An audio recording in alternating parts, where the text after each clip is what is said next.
That was fantastic, and appreciate all the content. Again, everybody in the audience participating. As a reminder, as Vladimir mentioned, tonight at 7 o'clock, for all that have been here today and friends that were here and had to go to other things this afternoon, reminder to come back for the networking session. We'll have everybody from some of the panelists to board members and everybody from the MK 2025 family to be there. So come on back. There'll be some cocktails and opportunity to network and meet everybody that way. So, which everybody loves cocktails at 7 o'clock, at least I know I do sometimes. So finally, for the last session of the day, I know it's been an incredibly eventful day so far, but I think this last session actually is very timely and one that I think the panelists that we have from all over the country, from all over the world, and some board members as well. So I'm proud to introduce Eliza Naumovski, who's a board member, to moderate the next session, which is on ESG, investing strategies from purpose to impact. So Elizabeth, come on up.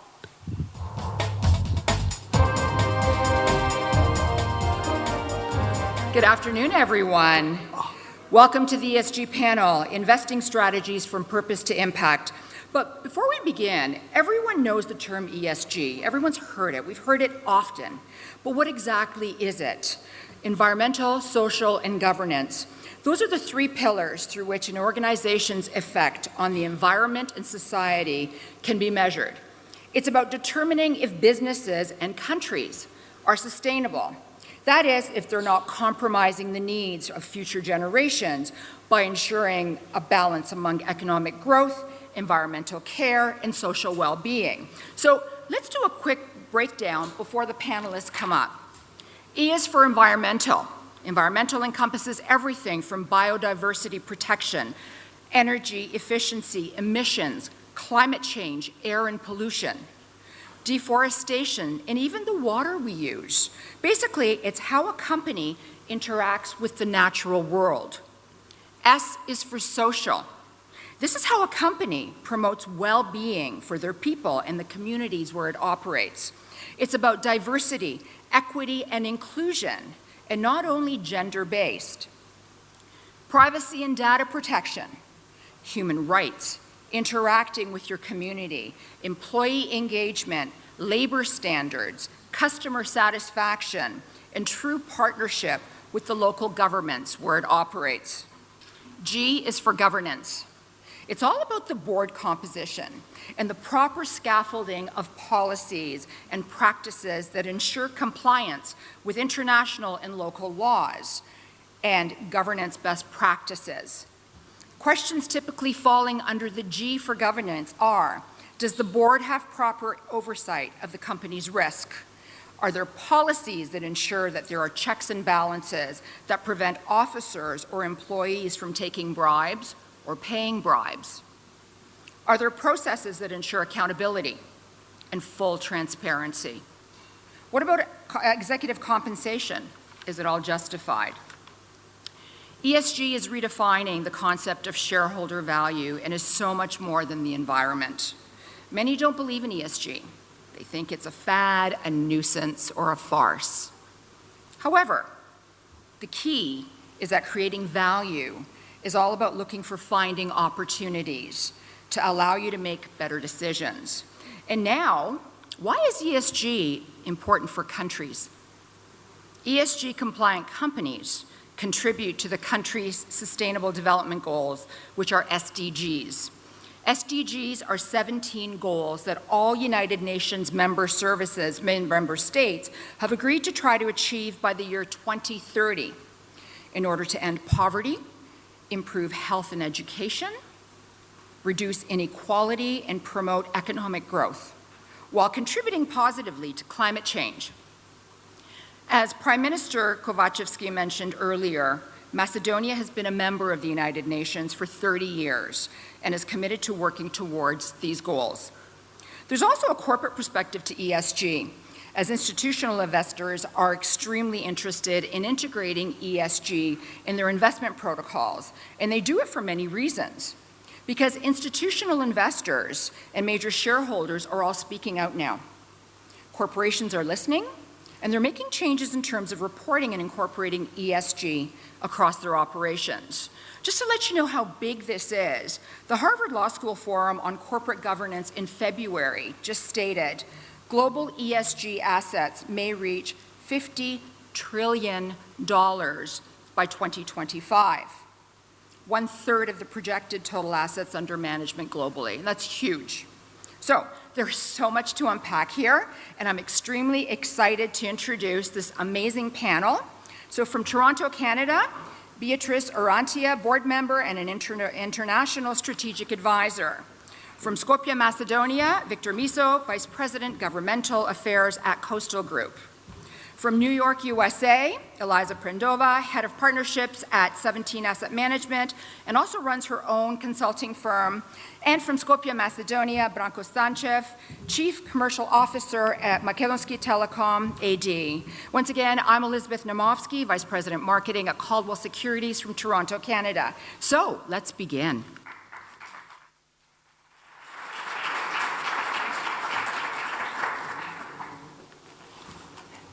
Viktor, I'm going to begin with you. So part of your experience has been promoting foreign direct investments into Macedonia. And I've got a few questions that are part of this question. How important is it for Macedonia to receive investments for companies that have a solid ESG record? In other words, what do you believe is important for Macedonia as far as companies with their ESG practices? Thank you for the questions, Elizabeth. And first of all, thank you for the explanation on ESG, because I think everybody thinks of ESG in a slightly different manner.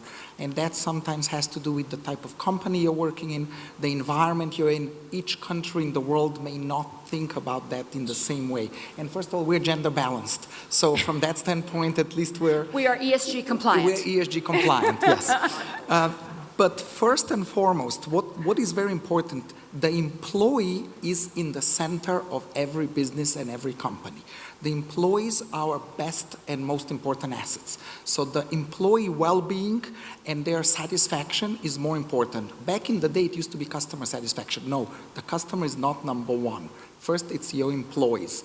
And how you create this ESG system and ethos around making sure that you meet all the standards about the people that work for you, that all their needs are being met, but at the same time, how you're perceived as a company within the society, within your customers, within your competitors, and finally, how is the government looking into what you do.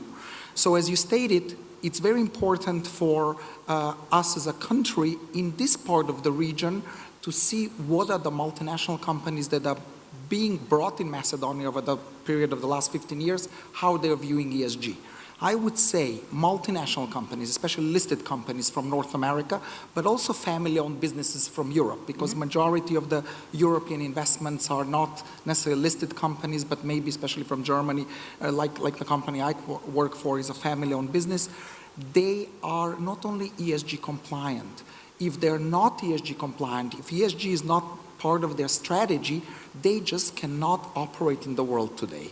So therefore, many of these companies have standards. They adhere to different level of expectations, much higher than what are the local expectations, not only in Macedonia, but I would say in the whole Balkan region. So we as country, as a government, as a society, should learn and can learn from what type of expectations these companies are bringing in terms of management structure, in terms of how they set up gender equality within the firm's remuneration, but at the same time, zero carbon neutrality, in terms of waste management, in terms of how they perceive what they do in terms of a sustainable growth, and being more competitive in the world. Because that way, we as a country, I think we will talk about this, many of us, we've been hearing throughout the course of the day, one way or another, corruption was being mentioned.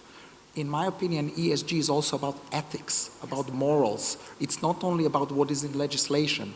You have to be accountable for your actions. Accountability is a word that is very rarely used, and I'm even skeptical if that word can be properly translated in the local languages of the region, because I don't think accountability, even with government officials, has to happen for their actions.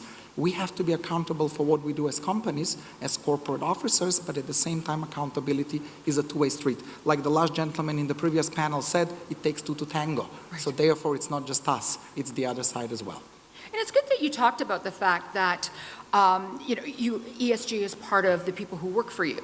Because a lot of times people have tried to get cheaper workers and people have tried to downplay their workers, but you're only as strong as the people who represent you and work for you. Absolutely, and not only that, if you do not have an employee that is satisfied with the work and can grow and based on meritocracy can progress through the system, you will lose those people. We put so much effort into training because the type of skills that we need are not easily available on the local market because the universities or technical high schools are not at the level that is required for global businesses. And when we invest so much money into those type of people and you lose them to somebody else, you are at a loss because you have to put more money and more time. Sometimes time is more important than money to reach the level. So therefore, employee satisfaction and employee happiness is something that is not a KPI that you can easily measure, but unless you have it, you're not going to be successful. I read somewhere years ago, this is years ago, that to train one person, it costs about $100,000. So that was years ago. I don't know what it is right now, but it is expensive to train somebody and have them represent you. Eliza, I'm going to go to you right now. You know, we talk about sustainability. I want you to explain to us what it is and what is the difference between the SDG, the United Nations, and the ESG, and why are those differences important to investors? Thanks, Elizabeth. Sure. I will start explaining, I will approach this question from an investor perspective, since I'm in the asset management industry. Investors can utilize environment, social, and governance principles to drive growth. And today, focus on sustainability, impact, and accountability has been one of the biggest shifts on Wall Street in the last decade. So global equities and debt securities have a market value of 90 and 130 trillion respectively. This presents a global opportunity and we are seeing a major shift in the capital allocation. So investors utilize ESG principles to help mitigate risk, increase the return on their investments, and 17 Sustainable Development Goals, SDGs in short, which are related to SDGs, were developed, like introduced by United Nations and adopted in 2015 to address areas like climate action, health, education, poverty, economic growth, innovation, etc., infrastructure, of course. So ESG is currently leveraged by investors, by institutional investors in New York, Wall Street, and globally, as a strategy to help portfolio managers and investors invest sustainably, better allocate their capital, and construct investment portfolios that consider climate risk and leverage long-term value.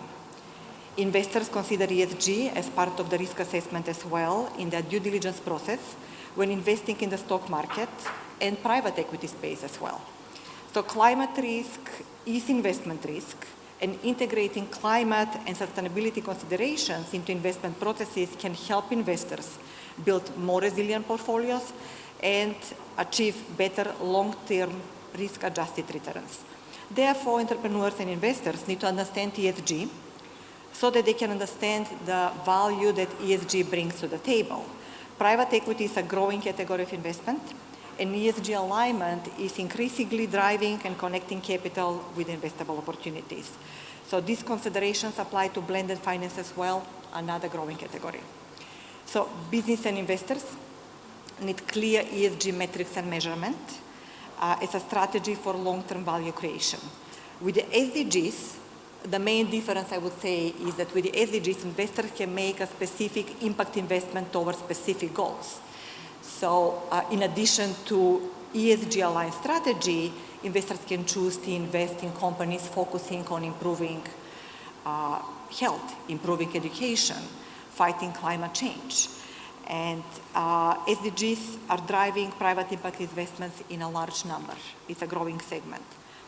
So in short, due to shift in investor preference, we're seeing rising demand and shifts towards sustainable investment. And I would argue that both ESG and SDGs are sustainable, are part of sustainable finance. Thank you, Eliza. Branko, I want to talk to you right now about how has ESG changed your understanding of corporate value? Yeah, Elizabeth, very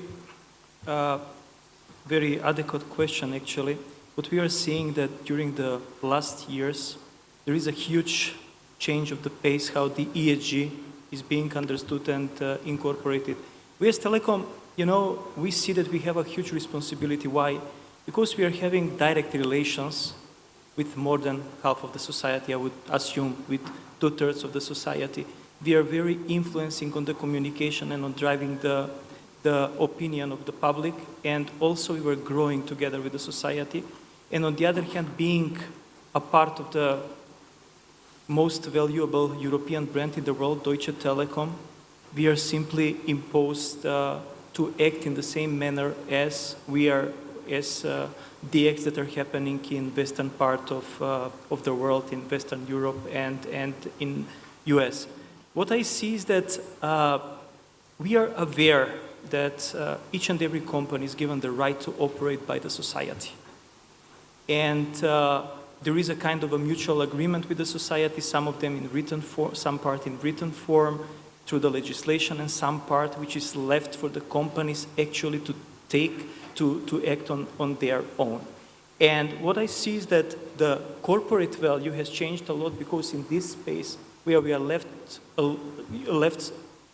to act, there is a big change in the corporate culture that the 3 R's, the reduce, reuse, recycle, are becoming mantra and are becoming part of each and every day as we are operating. On the other hand, we are also having formalization of these things, that we have a clear targets that until 2030 we would like to have 100% circular economy on technology and on devices, 100% usage of renewable energy. And you mentioned also the compensation of the executives. Is it fair? So now significant part during the last year of the compensation of the executives also depends on the consumptions of power, on renewable consumption of renewable energy. It depends a lot also on the CO2 emissions. Of course, there are some challenges that we are facing with, because we are talking about the digitalization, and significant part of this summit is about the digitalization. And the first step into the digitalization is the connectivity, and we all like the nice speeds, nice 5G coverage, which is by law of physics increasing the power consumption, and we have to find a way how to mitigate practically these challenges. But in fact, what we see is that it's not only the actions that we are doing in the ESG field, is not a kind of an empathy towards the society, towards our planet, towards the humanity. It is much beyond than that, and the companies can really benefit and have a real positive benefits. Victor mentioned the employees. I believe that the acquisition of acquiring talents and retaining talents, a lot depends on the ESG, especially the Generation Z. Then the customer, the perception and the preference on the brands which are much closer to the ESG is stronger for the customers. The cost efficiency is much better governed on a long run by the companies that are practically having the sustainability targets. And also, I'm sure that the regulation and the government is also much more, the scrutiny on the regulation towards the ESG responsible companies is going down. So it is really having a huge impact in the everyday operations, both in the culture of the operations, but also on the formal performance indicators that we are having. Okay, thank you, Branko. We're going to switch now. Beatriz, I want to talk to you about the importance of ESG at a board level. Yeah, thank you, Elizabeth. It is best practice for ESG to be overseen by the board of directors. It is something that has been now, is now kind of a regular practice. And for public companies, the way it's done is that companies have a committee, typically a sustainability committee or an ESG committee, and the board as a whole has the oversight of ESG matters, but it's done through a specific committee. So basically the mandate of the board in terms of ESG is just to make sure that there are metrics, that those metrics are monitored, that they respond to the realities of the business, that ESG is actually incorporated into the business, because it's not just a question of having the policies but not applying them to the operations. So it's a cross-functional exercise. The ESG has to be a part of the business. And then the board has to make sure that reporting is accurate and is effective. So we've all seen the ESG reports and the sustainability reports. There's a lot of what we call greenwashing. So the board is the ultimate responsible for that greenwashing. And of course management, but the board is overseeing management on all of this. And let's not forget that ESG at the end of the day is a question of risk management. And that's why the boards need to be so involved, because boards are invested in the management of the risk of the company. So companies that have a very solid ESG structure typically have a very a better risk profile. And that means better financial risk, better climate risk, better talent risk.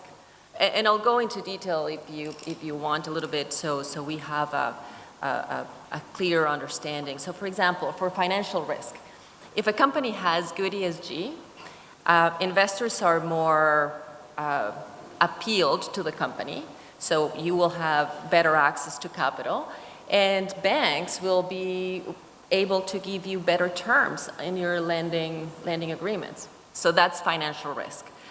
For climate risk, it has been demonstrated that companies that have a board that is climate conscious and that is involved in the actual operation and how the company is getting to targets, those companies are more likely to attain those targets.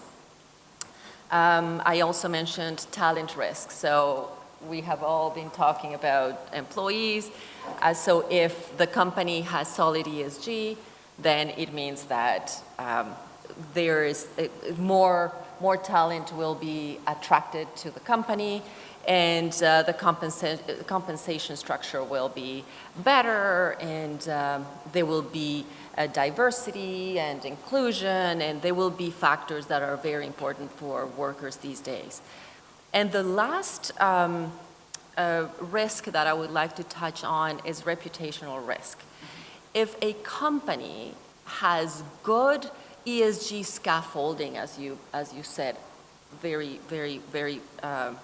accurately, that scaffolding will make the company less vulnerable to breaches of codes of ethics, and there will be more checks and balances that will allow for an early detection of potential breaches or potential bribes to be paid to foreign officials or to local officials, and to you will have whistleblower policies that will give you metrics for violations, even internal violations of, for example, sexual harassment practices and all those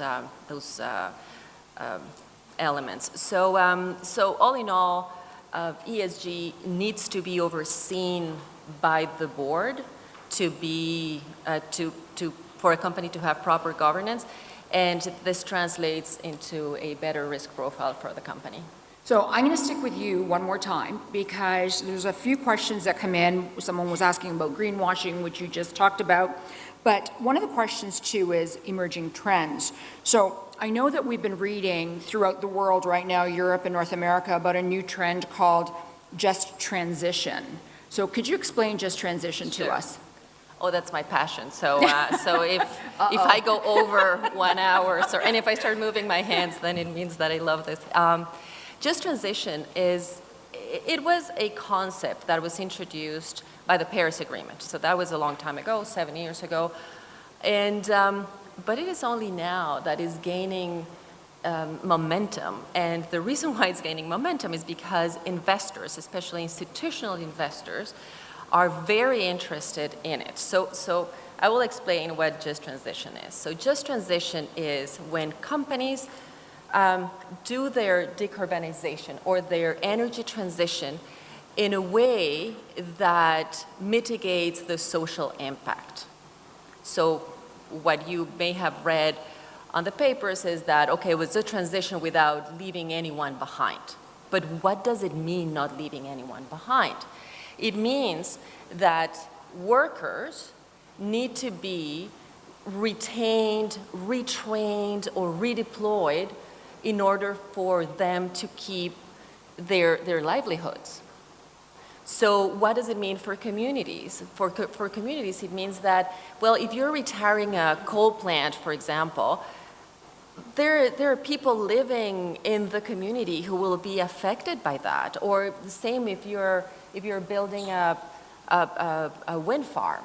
So you need to keep into consideration what their needs are and work with them, and this is critical, working with them to make sure that the solutions are arrived at jointly and that there is a true dialogue. So for example, many companies, what they're doing is that when they retire their plants, for example, they partner with the local authorities and with the local groups to create, for example, parks or to build infrastructure that will be used by the community. So those are examples of a transition that is done in a just and equitable way.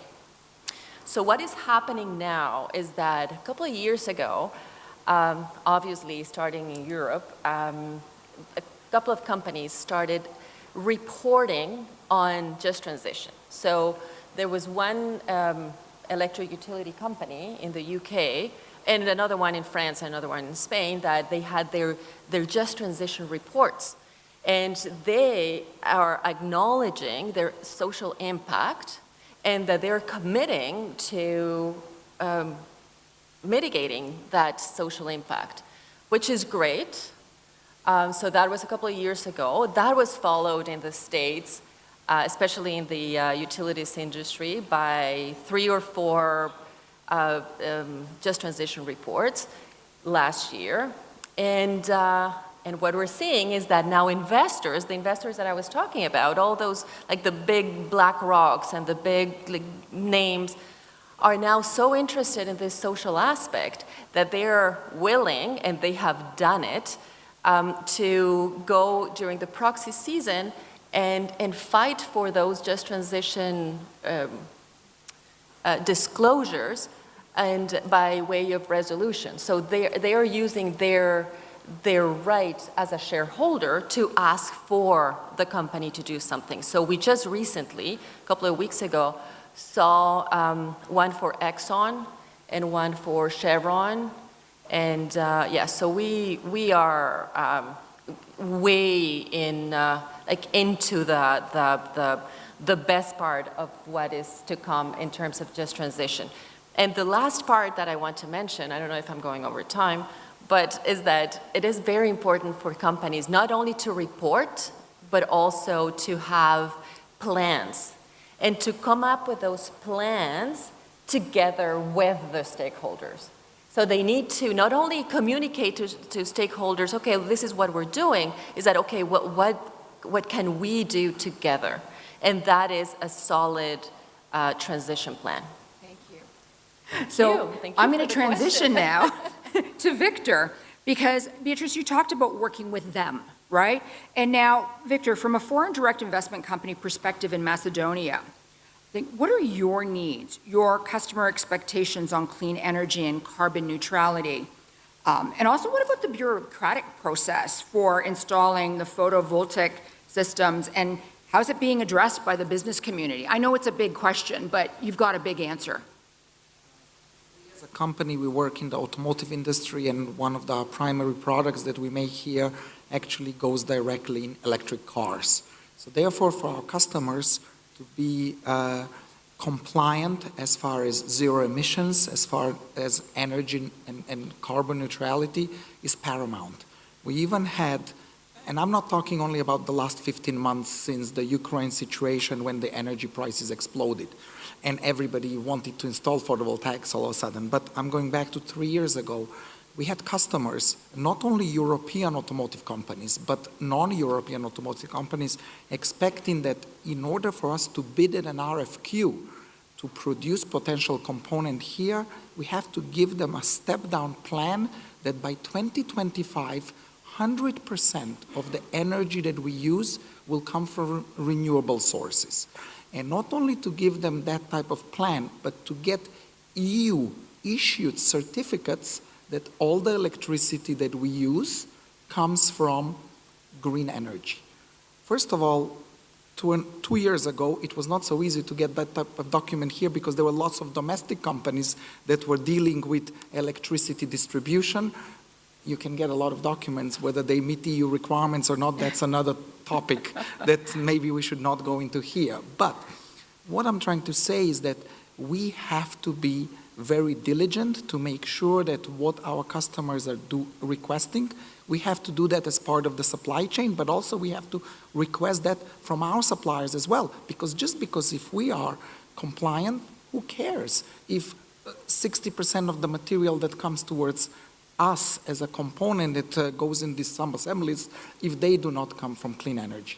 So a lot of companies decided to start installing photovoltaics on their own rather than just purchasing electricity on the open market. And there were a lot of bureaucratic procedures. First of all, the amount and the quantity of the area in the roof that you can produce electricity was limited only to 1 megawatt. There are factories that have more than 20,000 square meters on the roof. Therefore, they can produce maybe 3.5 or 4 megawatts of electricity. Some of these companies would say, I do not need that much energy at once, but maybe I need to create battery storage potential. That is expensive, that's still not very used globally, but there is still no legislation. How do you install battery storage in order for you to use the electricity at night when there is no sun? We were pushing as a group of foreign investors here, but together through the Chamber of Commerce in order to minimize and let's say, fast-track many of these procedures. Some of them have been resolved, not all of them. For example, if you're a company in the free economic zones, you cannot still sell the excess electricity on the open market. You only use part of that electricity. The rest of it, you cannot sell it, and therefore you just have to ground it and basically throw it away. So this type of things still have to be resolved because at the end of the day, we will help not only ourselves as companies, but will help the country and the society to produce cheaper and more energy. Because if you look at the data over the last year and a half, we've spent a lot of money importing electricity from the region because we do not produce enough of it ourselves. And also, majority of the electricity locally produced had been not green energy, but it was coal-fired power plants. So therefore, this is just one of the ESG aspects that foreign direct investments have to comply with, but also we are maybe pushing, it's not that we're pushing the government, we're pushing the system to improve in order for this to be better and more competitive for all the companies. And therefore, foreign companies may be louder in some of these comments, but working together with the business community, with the Chamber of Commerce, I think eventually we'll get there. The issue is to get there sooner rather than later. Yeah, well, I think everyone's looking for sooner rather than later. Eliza, I'm going to come back to you. Someone was asking about some common misconceptions about ESG investing, and I'm going to ask my question, but you can incorporate the misconceptions as well. How are institutional investors integrating ESG into their investment decisions and engagement with the companies they invest in? And how has that changed over the years? And why should companies invest in sustainable businesses? But I think most of us have already heard why. Well, I will incorporate the question, but I'll start by saying that we're seeing the transition towards ESG globally. Blackstone, Citibank, Bank of America, and many other asset managers and banks have their own proprietary ESG platforms. Moreover, many startups integrating ESG have successfully secured financing. Looking towards Fortune 500 companies, They have taken substantial measures to decarbonize their operations, and such as with Pepsi, make their products significantly healthier. Businesses respond to consumer and investor demands, and this shift is a result of that. Moreover, in the United States, every major bank has its own proprietary ESG risk assessment platform. And investors demand that the firms integrate ESG into their portfolio allocation strategies. For example, there are AI companies like 15 Rock I'm working with providing data to support these strategies. Some asset managers utilize MSCI, implied temperaturized metric, to set decarbonization targets and support engagement on climate risk. This is just one analytical tool for investors to navigate the transition to net zero at every stage. So despite the increased demand, sustainable investing isn't ubiquitous. Here's an example. I recently listened to a talk by BlackRock CEO Larry Fink. BlackRock manages about 40 trillion in assets under management. 51% of those assets come from pension funds and state pension funds. In his speech, he highlighted that it's BlackRock fiduciary responsibility to allocate assets based on client demand and client needs.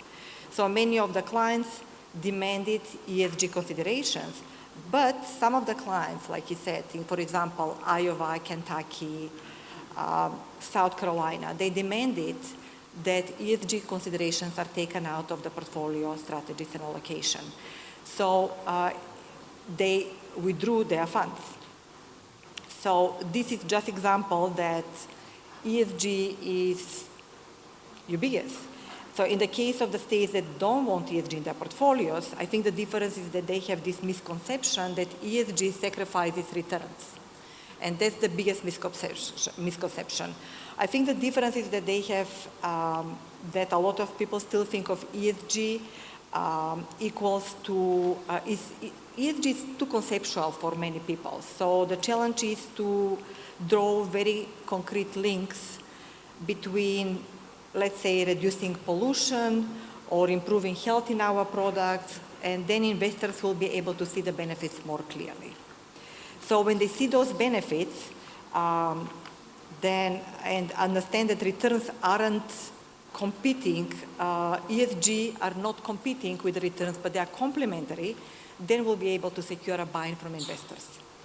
So we can show empirical evidence that sustainable investing in emerging market equity and debt can significantly boost the returns of the portfolio. There is a research by Goldman Sachs, for example, and Morgan Stanley that supports this. So I hope that answered the question. Thank you. Branko, I've got a question for you. In this, I'm going to try to dovetail a question from the audience to the question that I have for you. Someone was asking about ESG in Macedonia. Are there any ESG-related policies, initiatives currently being developed? So I'm going to segue into your question. What are the challenges and opportunities that Makedonski Telekom is seeing in the ESG arena? Because I think you'll be able to answer some of these questions. Yep. First, I think that we shall make a nice distinction between the perception of the reality that we are creating and about the reality that we are implementing by ourselves. Now here on this forum, we are creating an awareness, we are creating a perception, we are doing that via our peer activities, via our limited or full ATL campaigns, etc. But what is the most important thing, and we are successful in that, I don't say that it is not important, it is important.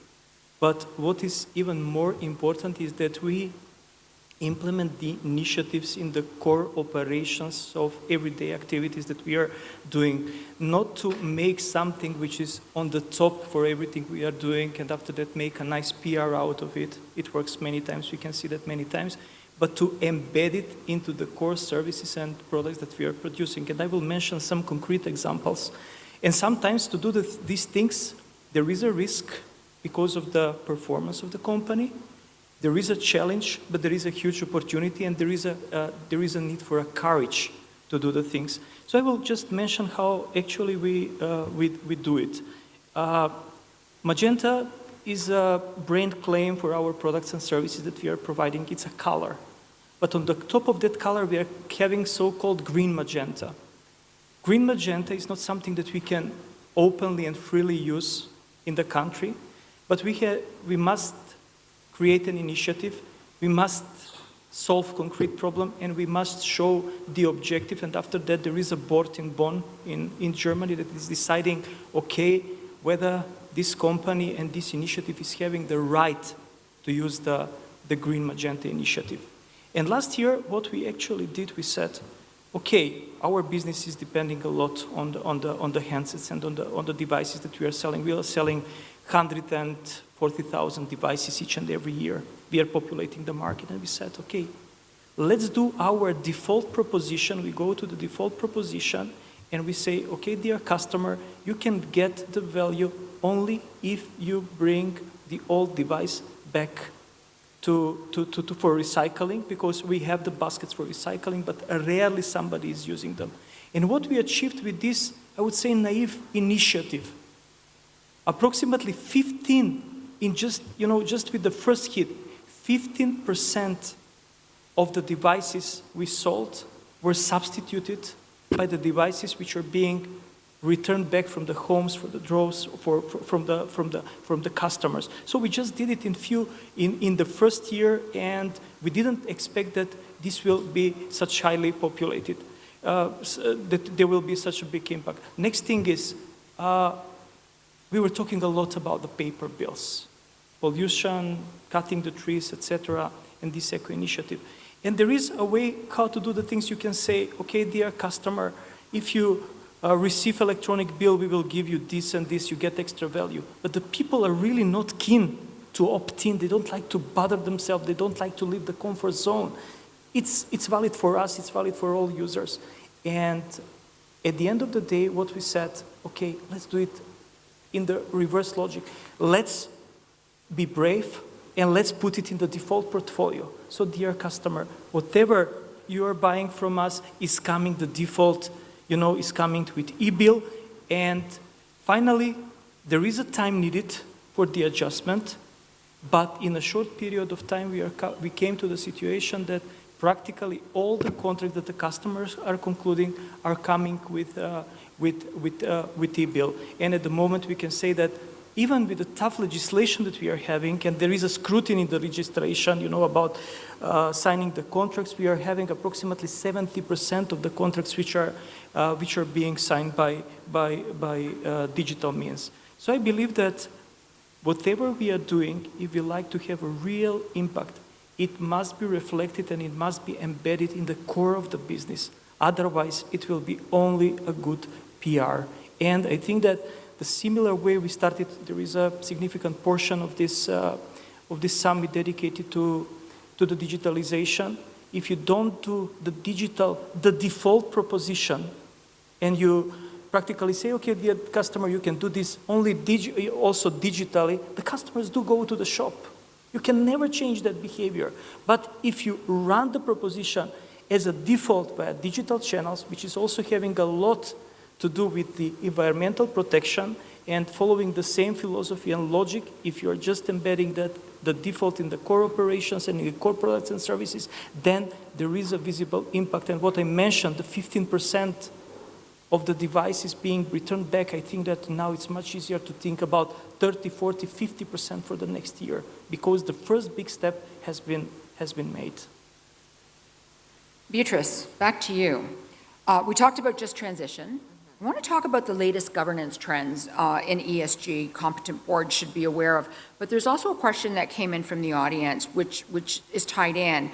Is ESG proportional to the profit of a corporation, or is it something else? That is a question that I do not want to answer, because I think one of you guys will be better suited to answer that question from the business point of view. So I will dodge that one. Perfect. But I will answer that. Then Victor, you can prepare for that one. Yeah. In terms of trends, so the reason why boards need to be very aware of the trends is because boards of directors are the body in charge of setting the strategy for the company going forward. So you have to be very in touch with the macroeconomic realities, with political profile, like political risk, like all that, and we talked about risk. But also the trends that emerge, and you feel that it's out of the blue because you feel sometimes bombarded by all those trends. So one that has been there but is changing slightly is diversity. So we've all been talking about diversity for years with more or less success. But now there is it's a broader concept of diversity. So there is that understanding that diversity is diversity of thought. It's not gender, it's not no labels anymore. So there is more openness to that. The second point is compensation. So we've talked about employee comp, and the post-pandemic trend now is that employees are unhappy and they're more discerning about what they want, and companies have a choice. They are fighting for talent, and if you want talent, you have to look after their well-being. You have to be kind to them. You have to treat them well. And there is a new trend coming from France, of course, that is profit sharing. So profit sharing with employees. So this is just bridging the gap between capital and workforce. So all that tension is disappearing, and all the strikes and so that could be the solution for France. But anyway, so this is a trend that we have to be very attuned to, because that would mean that there will be a difference in the budgets will be different, like the assignment, you have to earmark capital for employees in a different way. Now, for CEOs and chairs of the board of directors, there is a push for shareholders to have not only say on pay, but to have decision on pay, which means that they will decide at the AGM annually what they want or don't want for their CEOs and for the chair people. So that for the compensation committee of the board, it means a lot of very methodical analysis of a compensation structure, which is great, because we've seen, especially for the junior listed companies, like sometimes the CEOs and board members are overpaid, and they end up taking all the capital that makes its way to the company. So that's in terms of comp. Anti-corruption. So now, again, there is a push for even more control on corruption and more guardrails. So there is talk about specifically regulated provisions for codes of conduct. And they will be very stringent, and the consequences of the breaches will be more severe. And the whistleblower codes will be also super structured. So what all of this means is that there will be more control for corruption. And another very important point is that they will have a structure similar to what we have in Canada and in the States, that the anti-corruption rules apply to the company in the country of origin and also where they operate. So that is something that is a good real control of the behavior of the company, because whether the headquarters behaves ethically doesn't really matter if they don't do it when they're operating in other jurisdictions. The last point that I wanted to touch on is supply chain diligence. So before, supply chain was kind of out there, and you just needed to make sure that you had enough ingredients or enough material for your products, and that was it. Now, your supply chain is part of your emissions. So the trend is that more and more companies are now disclosing their Scope 3 emissions, which means that you have to start looking behind the supply chain and what they're doing. The other trend regarding supply chain is that there's the deforestation-free label. So you want your supply chain to, you want to make sure that they don't engage in any deforestation in order for you, company, to be able to have the deforestation-free label. And that is something that we had seen before with, critical minerals or with conflict minerals, and something that is disclosed regularly for mining companies, for example. But the deforestation label is something that is new, and that is something that would put an extra layer of complication for management and for the boards as well, because now your liability is broader and broader. So those are the trends that I wanted to mention today. Thank you. And now, Victor. Now, Victor, back to you. Answer the smart, difficult questions. So, as a representative of a multinational company, how do you define governance and compliance within your operations in Macedonia? And this one came specifically to you.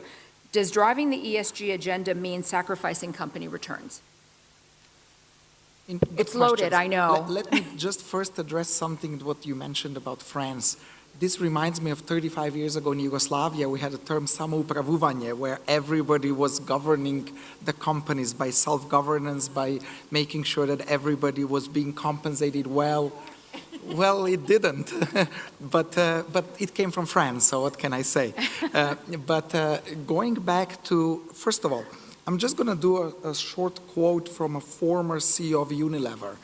His words are, corporate social responsibility and ESG are hard-edged business decisions, not because it is a nice thing to do or because people are forcing us to do it, because it is good for our business. So therefore, all of these things that were mentioned, somebody would think that a senior manager or a business leader nowadays compared to 15 years ago has to run the gauntlet in order to make sure that all these hurdles that are imposed on the corporate world are met somehow. But I believe at the end of the day, it does create value. Not maybe in the short term, because you have to do a lot of different things in order to adhere to these new regulations, ever-changing and evolving requirements, and all of these requirements are not always written. Some of those are about perception, what is the right thing to do. And sometimes a company that does more of what is the right thing to do and what the society believes that that is really the right thing to do is more successful and gains more market share, sells their products at a higher price, etc. So what do we do from the government standpoint here? First of all, I believe we're one of the rare companies, even 4 years ago, we had within our senior management team somebody reporting directly to me as the managing director of the local operation, a compliance and data protection officer. So somebody that has to rigorously make sure that we are following the rules and regulations. First of all, what do you need? You need a lot of training. Having lived and worked in the US before, we used to do those things at GE, we used to do those things at McKinsey and everything else. Maybe this is something not as structured here in Europe like it was in the US back in those days. But we're going through these processes about anti-bribery, about collusion with customers. And many of these things, they have to be on an absolute level the same everywhere in the world. Sometimes the local social aspects of these things don't make sense. People think that you should cut corners. That's the mentality in this region, that you should cut corners in order to gain certain advantage, in order to sell a product, in order to be more successful. But you cannot cut corners. Not only it's illegal to cut corners, but that you can be reprimanded globally, regardless of where you do business. In the jurisdiction, which is where your headquarters is, you can be you can fail a compliance test, but at the same time there is internal compliance that somebody is going to check whether you're meeting all these processes. There is a Turkish word that we use locally, alashverish business. That means that you're doing things, you're cutting corners, you're doing things not in the right way, but you get ahead. We cannot do that anymore. And I think it's not only foreign companies, local companies, more and more are hearing. We had a discussion with Radoš earlier that Tikvesh now, even companies that are listed on the local stock exchange in Macedonia, they have to have an ESG strategy, and they have to put this, in order to be listed, they have to put this in their annual report. So therefore, even Macedonia is moving in the right direction. But from a government standpoint, it's really important how you define working according to proper global correct standards. And I think that is, it's not about anti-bribery only or corrupting activities, but it's about perception, how you deal, even when you go to dinner with a government official, or you meet with a supplier, or you have an internal purchasing and tendering process. Do you work by the book, by all rules and regulations, or you think you know somebody, you're going to give them a call and you get a better price? In many instances, those things are things that used to be done before, but not anymore. And therefore, as I said, it may take a little bit of time before you see the big positive impact of these ESG rules and regulations. Maybe in the short term, people will believe this is more difficult and more of a burden to use those things. But I think in the long term, it will be positive and successful for all. Yeah, long-term gain, right? Absolutely. So Eliza, in closing, how do we go from discussing to implementing solutions? Well, solutions require a massive capital. So, short answer to how to move from discussion to implementing solutions is through innovation, partnerships, and stakeholder engagement. With partnership, stakeholder engagement, and innovation, we can connect capital to investable opportunities. So ultimately, public-private partnerships are crucial in solving many problems that neither government nor the public markets can solve alone. So to connect the capital with opportunities, we need to understand those challenges as well as the investor needs and work with multiple partners and stakeholders to attain those synergies and solve the problems. Blended finance is a very important tool, essential in keeping the capital allocation and is a strategic use of development finance. So, and helps promote investments beyond the normal means of trade and foreign direct investment. Even companies in developed hubs like New York stand to benefit from public-private partnerships. For example, Revel, an electric vehicle company in New York. It is electric vehicle version of Uber, almost went out of business several times because of lack of public-private partnership. So regulatory hurdles, and this is more Beatriz area, can be a big problem. And that's one way to go about it. So the government needs to understand that the government has to support innovation, sustainable investment, ESGs, and SDGs. And these partnerships can go a long way facilitating innovation and driving economic growth and helping companies scale.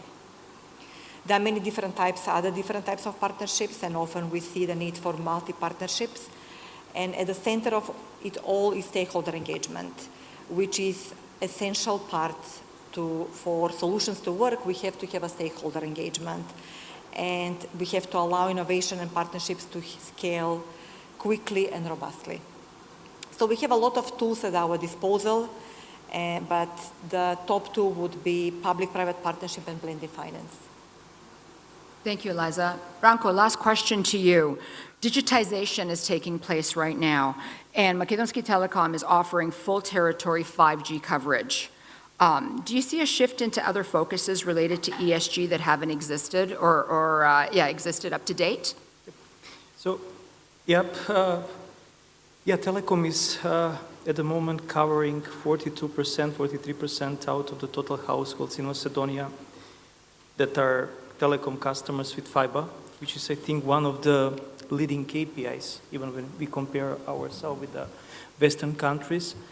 And the pace of growth is approximately minimum 4 percentage point a year, which is really providing us with good possibilities for the society and for the families in Macedonia. Because when we talk about, this is practically the S component of the ESG, it is very important, the digitalization, the digital services, everything is starting from the connectivity. So it is super important that we give the right that everybody is connected to powerful and good internet. And we are having a slogan that we are not communicating outside of the company, but it is for the motivation and for the commitment of our people. We won't stop until everybody is connected within the society.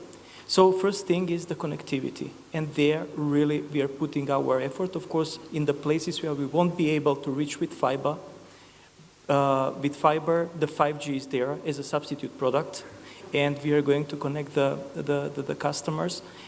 Just also to mention that with the fiber, we are not just saving the electricity, but also the fiber is mostly often found inorganic material, which is eco-friendly. It does not destroy the environment. Of course, now we are thinking how to change the tubes of the fiber to be with different material, with reusable material, etc., and spends much less electricity.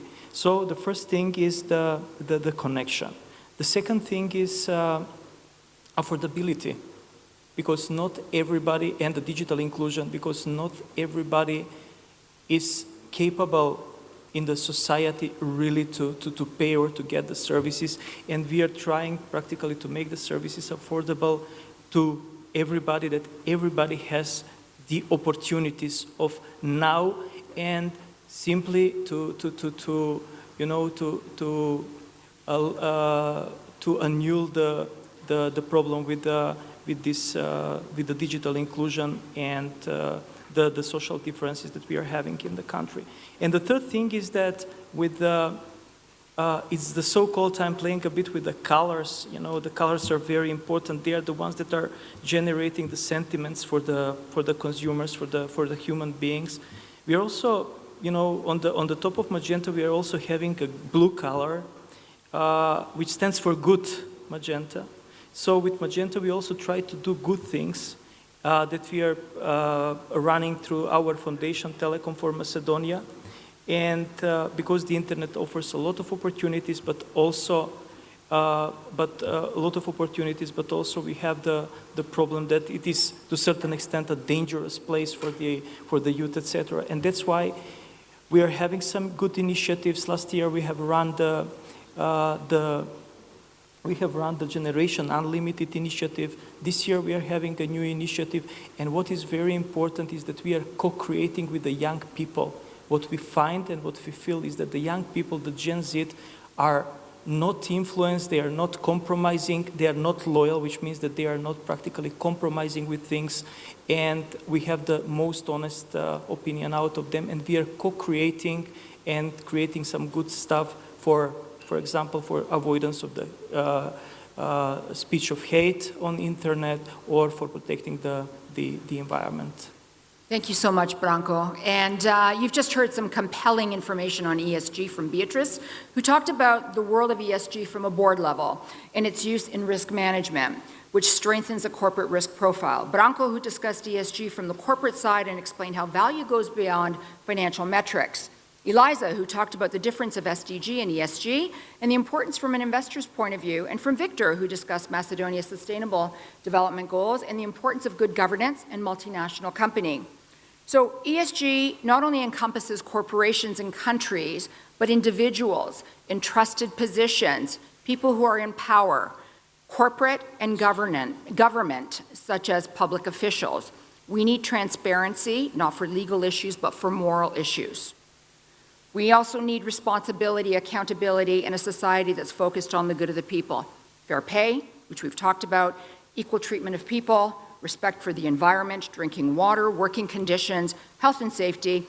These are all part of ESG, environmental, social, and governance principles.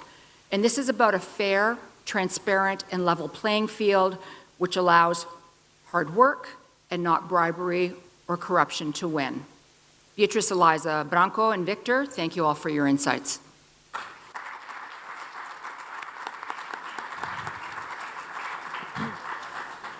Ladies and gentlemen, that concludes our sessions for today. Thank you everyone for joining us today. Thank you to all of our speakers, to our moderators, and to all of you attendees. We hope you found these discussions informative and engaging. And now, before we adjourn, we'd like to inform you that today at 7 p.m. there will be a networking session at the Marriott right here on the second floor. At the event, we will also be hosting a special recognition award ceremony for our biggest and longest running sponsors and supporters. Once again, thank you for your participation, and we look forward to seeing you tomorrow for another exciting day of the Macedonia 2025 Summit. Thank you.